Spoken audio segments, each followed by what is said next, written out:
votre stratégie de contenu pour 2026. On le sait, depuis l'avènement de l'IA, le contenu et l'autorité qui va lui être associée sont des éléments clés pour être visible après en référencement. Créer du contenu pour répondre à des requêtes va être extrêmement important et il va y avoir une vraie stratégie à mettre en œuvre, ce que je vous propose de découvrir aujourd'hui via cette vidéo. Donc, les réponses aux questions, elles doivent être partout dans l'écosystème Google, non seulement vis-à-vis des IA qui arrivent directement sur les SERP au travers des chatbots ou l'IA Mode, mais également forcément sur les réseaux sociaux qui maintenant vont compter plus que jamais sur Google et consorts.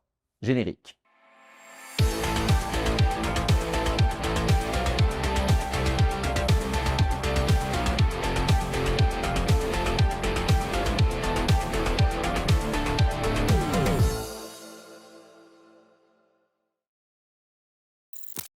Alors, donc grâce à ce support, vous allez en apprendre un petit peu plus sur comment le SEO, le contenu et l'IA vont tout mélanger, vont tout mêler, qui fait qu'en fait, on va avoir un écosystème digital indispensable à mettre en œuvre en 2026, justement pour que cette révolution qui est en marche avec l'IA, elle soit bénéfique pour vous en tant que marque.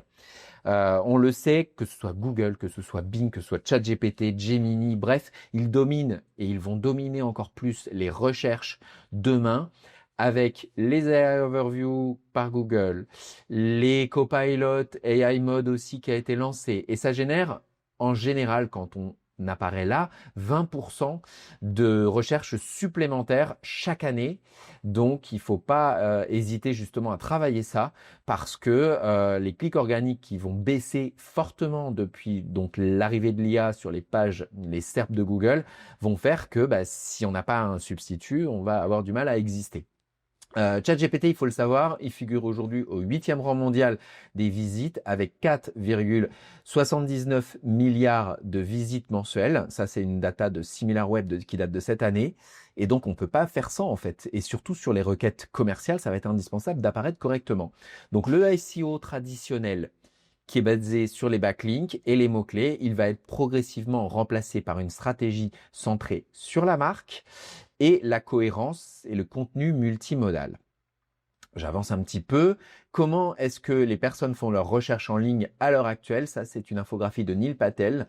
Et donc, vous le voyez, au niveau des outils de recherche habituels, ça a considérablement baissé entre 2000 et 2024 et ça va continuer à baisser parce qu'on fait beaucoup de recherches directement depuis les IA aujourd'hui. D'ailleurs, AI chatbot, comme vous voyez, ça monte, mais également social media, ça monte aussi. Et évidemment que 2025 va être dans la même mouvance. Aujourd'hui, vous l'avez vu, Google a lancé les réponses par l'IA, donc les AI Overview, ça fait 2 ans que c'est lancé ailleurs sur le web, en tout cas sur les États-Unis, les 200 autres pays quand même avant la France. Mais bon, ça y est, on les a.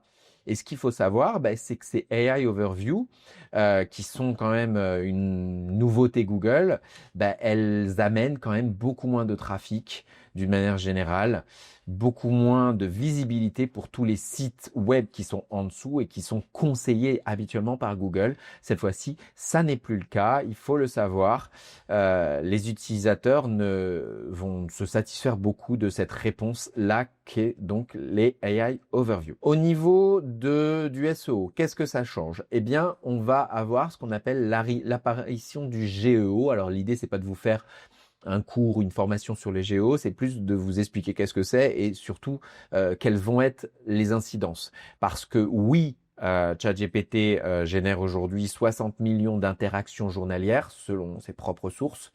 Mais pour le coup, va y avoir des résultats enrichis qui vont être proposés justement par les IA dans les SERP. Et comment travailler ça si ce n'est en essayant de répondre à de plus en plus de requêtes longues et de plus en plus de requêtes recherchées, hein, des choses qui ne sont pas juste des restaurants Toulouse par exemple ou magasins bricolage Paris. Voilà. En l'occurrence, il va falloir vraiment réfléchir d'une manière générale les requêtes encore plus qu'avant, c'est-à-dire que jusqu'à présent, on les recherchait beaucoup, on y réfléchissait beaucoup, mais on se disait le plus important c'est mon site ou mes pages, et en fait, au-delà de ça, il faut aller beaucoup plus loin dans l'intention marketing.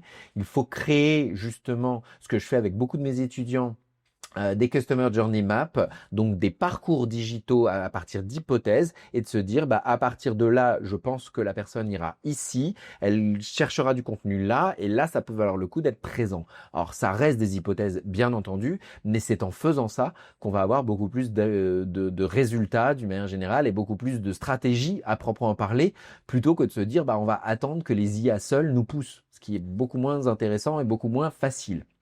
Aujourd'hui, évidemment, Google est un leader encore, mais sous pression. C'est encore 85% du marché. Donc, faut quand même se dire, on est dans une nouvelle ère de découverte de l'information, mais il y a quand même une importance qu'il faut garder pour Google, parce que les autres plateformes que sont Bing, Ecosia, DuckDuckGo ou Brave par exemple, ils augmentent, mais on est quand même toujours tributaire de Google et ça sera encore le cas au moins jusqu'à 2028. La part de marché des Google Ads, eh bien, elle va refléter une baisse tendancielle, évidemment, puisque depuis 2023, moins 5% des Google Ads ont donné lieu à des conversions et tout ça à cause de l'essor de l'IA conversationnelles et notamment celles qui vont être payantes dans peut-être ChatGPT, voire Gemini. Ce qu'il faut savoir, c'est les AI Overview de Google vont redéfinir un peu la manière dont les LLM vont devoir faire leur sélectivité. Et ça revient un petit peu à dire ce que je disais tout à l'heure, à savoir que les moteurs de recherche vont devenir tellement associé à de l'IA que même si on se dit je ne veux pas proposer mon site comme un référenceur pour l'IA, il faudra y être quand même. Vous voyez, je ne sais pas si c'est très clair que ce que je dis, mais en tout cas, par exemple, Gemini, qui est donc le moteur IA maison de Google, il va intégrer du contenu, il va intégrer des vidéos, des images et des audios. Et ça, où est-ce qu'il va le chercher? Si ce n'est dans Google lui-même, forcément, on essaiera d'avoir cette réflexion aussi. Aujourd'hui, l'adoption croissance de ChatGPT, c'est 48% qui annoncent l'utiliser aujourd'hui et 4,69 milliards de visites par mois. Je vous donne un peu l'info telle qu'elle est.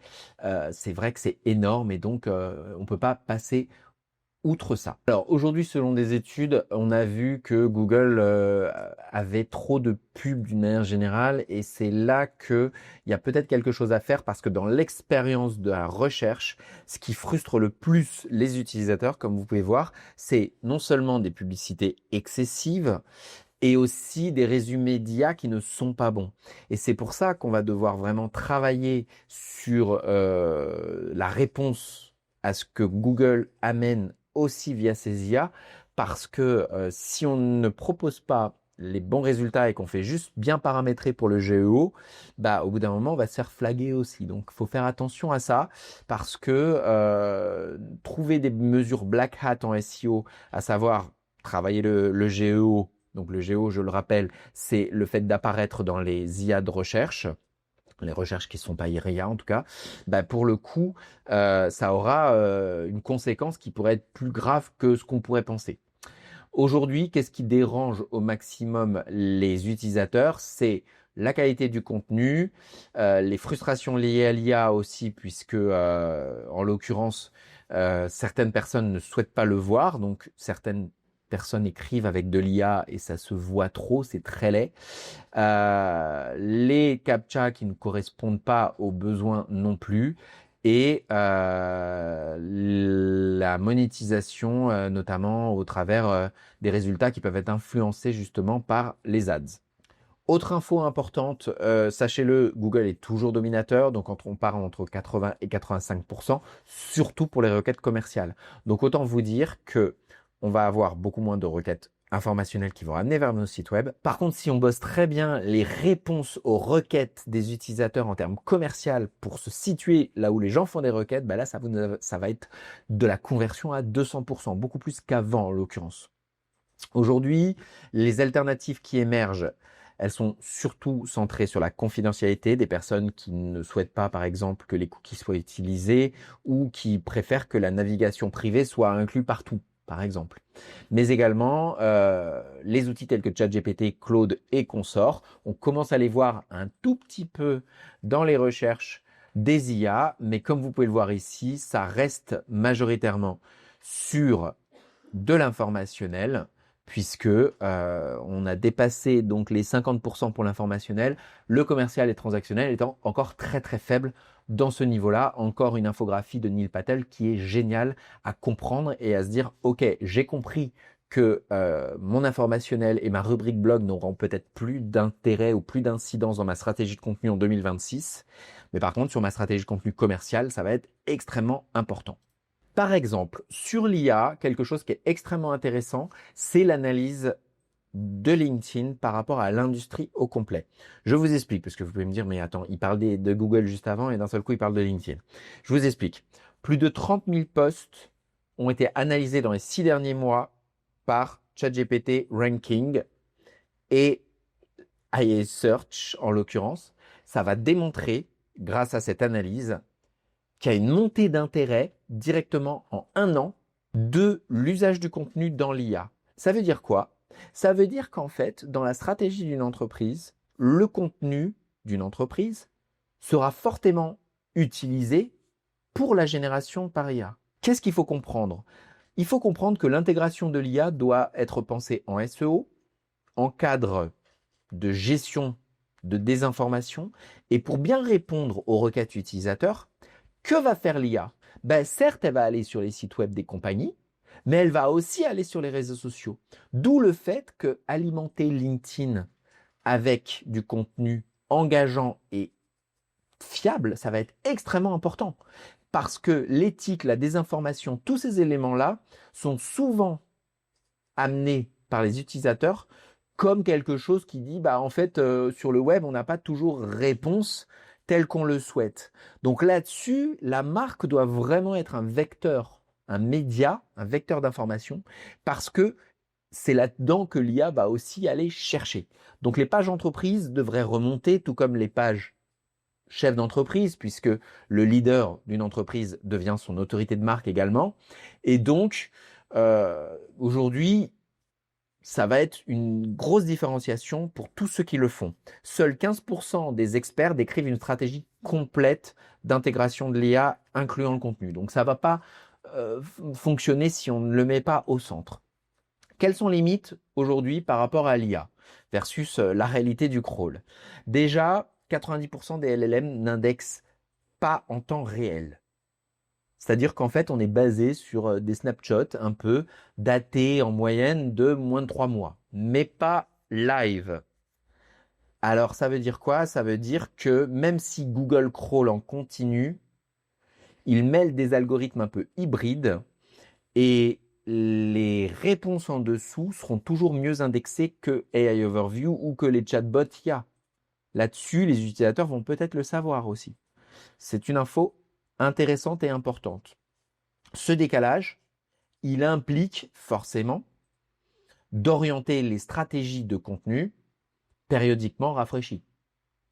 Des médias partenaires, des éléments spécifiques qu'on va réintégrer dans notre routine et peut-être l'arrivée dans la Search Console d'indexation de contenu pour être sûr d'avoir du contenu à jour aussi via les IA. Construire une autorité va devenir indispensable et les mentions qualitatives également.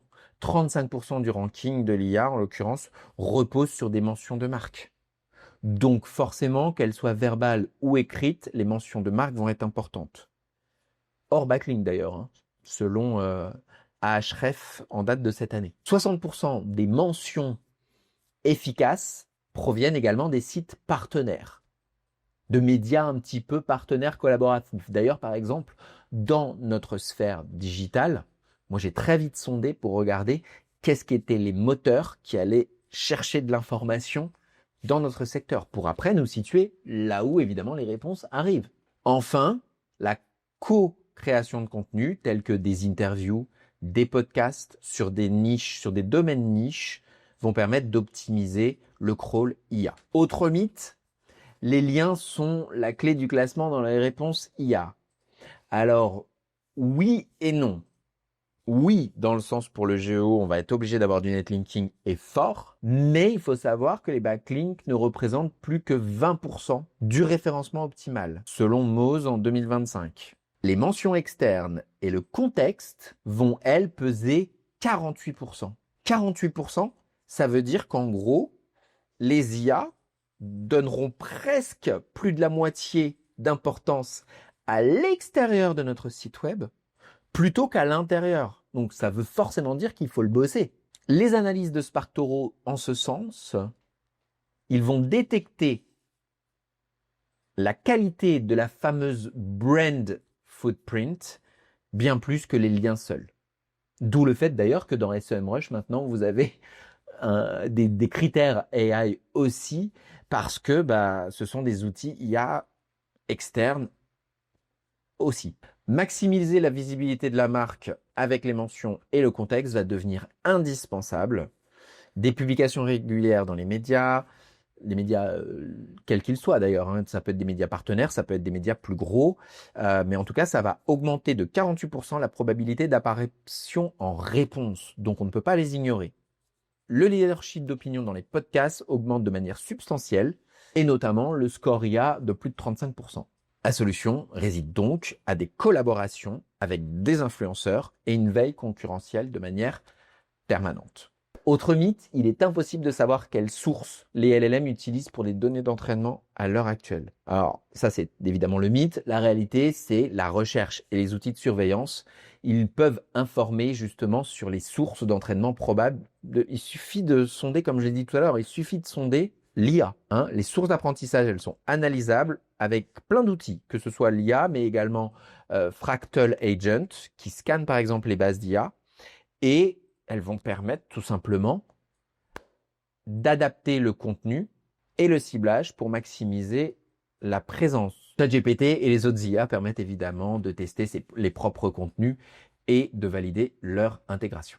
Alors, une chose que vous devez savoir aussi, c'est que les IA font des partenariats avec les éditeurs. Ça veut dire quoi? Ça veut dire que pour avoir les meilleures sources possibles à proposer comme réponse aux requêtes, l'IA est obligée de travailler avec les médias. Alors les éditeurs, c'est les médias au complet, mais également les sources fiables.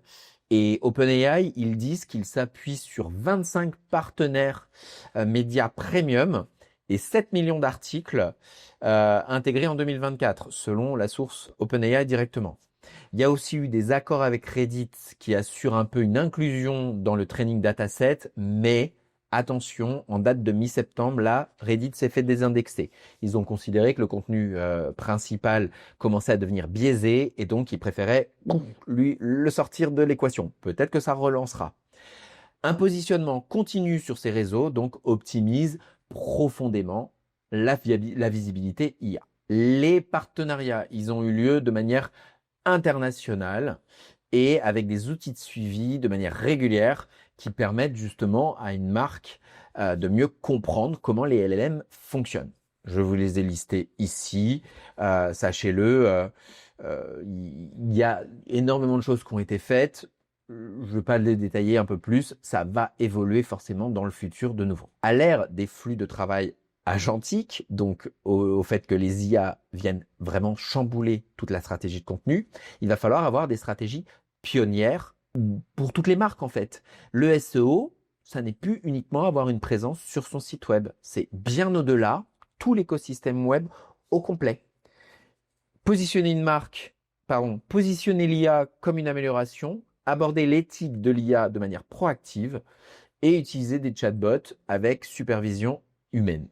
Évidemment, la crédibilité va jouer énormément, que ce soit la crédibilité et la visibilité, puisque c'est ça qui va déterminer si votre contenu de marque paraît utile et complètement fiable ou pas. Donc, continuer à publier, actualiser, enrichir le contenu sera indispensable.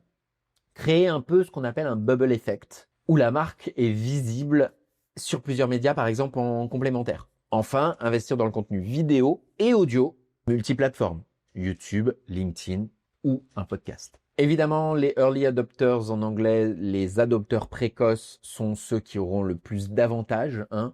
Plus vous y allez dans les premiers, plus vous vous donnez de chances d'avoir votre contenu qui va être poussé.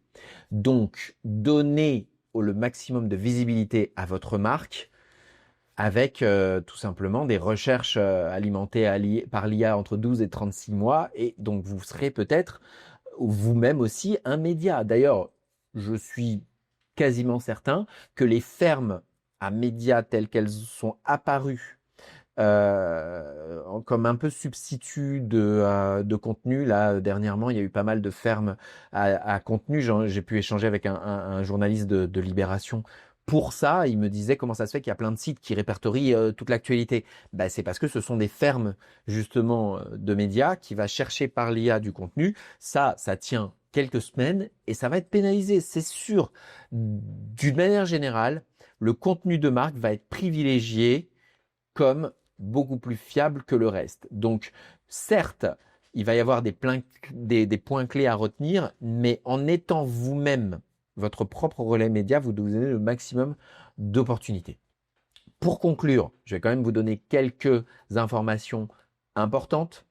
Les éléments robots.txt et llm.txt vont être un peu la liste des bots IA à autoriser ou à bloquer si vous ne voulez pas que ce soit vu sur votre site web. Il y aura, comme vous l'avez compris, une importance des contenus multimodaux. Ces contenus, d'une manière générale, devront être visibles et autorisés forcément.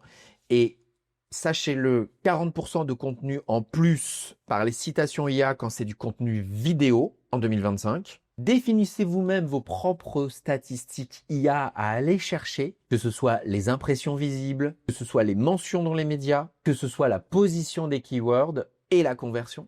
Enfin, des outils tels que Looker Studio, Google Alert, Analyse Fractal, SparkToro Redemption ou ChatGPT Queries seront vos meilleurs amis d'une manière générale pour suivre ces positions. En conclusion, le GEO et le SEO en IA, ils vont s'imposer et ils vont imposer un renouvellement complet du réflexe marketing de contenu. Et il faut avoir vraiment une approche multimodale avec une validation des données ainsi qu'un suivi analytics poussé et des tests de manière régulière comme on peut le faire nous en ce moment et je vais vous en faire une revue d'ici peu de temps. On a fait plein de petits tests de présence digitale à différents endroits et je vais pouvoir dans une étude de cas vous montrer qu'est-ce que ça a donné. L'humain évidemment reste essentiel pour superviser et ancrer la relation de confiance durable avec vos suiveurs. Donc j'espère que ce contenu aura été suffisamment dense pour vous faire prendre conscience de l'importance du tout. Et comme d'habitude, n'hésitez pas si vous avez des questions pour en savoir plus parce qu'évidemment mon support est très complet. Tout ce que j'ai dit également, c'était très complet, mais c'est peut-être aussi un petit peu trop complet par rapport à une vraie stratégie à mettre en œuvre. Contactez-moi si vous souhaitez évidemment qu'on en parle ensemble. Nous, on a énormément de stratégies en même temps sur différents médias et même parfois avec des médias partenaires. Et forcément, ça va nous permettre d'avoir des revues et de faire avancer nos pions aussi de notre côté. Sur le long terme. Voilà, j'espère que cela vous aura été très utile. Comme je vous le rappelle, aujourd'hui, l'écosystème au complet est indispensable à travailler. C'est pour ça d'ailleurs qu'on a lancé le programme Alpha Digital que je vous invite à découvrir. Comme d'habitude, je vous invite également à nous suivre sur les réseaux sociaux, à poser vos questions si vous en avez juste en dessous de la vidéo. Et je vous dis à très vite pour de nouvelles aventures. Salut, bye!